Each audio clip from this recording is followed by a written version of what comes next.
وللنادي الاهلي واللعيبه الاهلي ومجلس الاداره اهو اتكلم معاه. الاهلي جمهوره، منظومته، ادارته كلهم بشكرهم جدا. بحبهم جدا.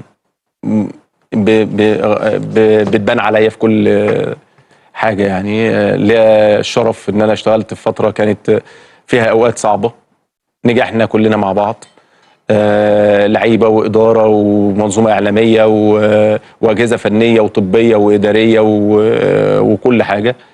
وببقى فخور جدا يا مهيب، فخور جدا لما كنت ببقى طالع قبل البعثه مثلا بيومين ثلاثه واسمع المسؤولين في الانديه الثانيه.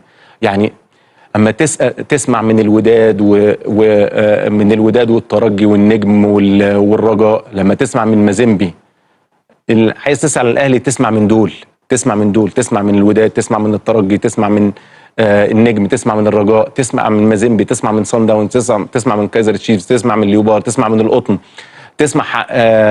تسمع من شباب بوليسداد، من وفاء سطيف، تسمع من اهلي جده، تسمع من الهلال السعودي، تسمع من اتحاد جده. لا، اسمع اتحاد جده بعد ماتش كاس العالم للانديه، استنى ما تسمعش من اتحاد جده دلوقتي.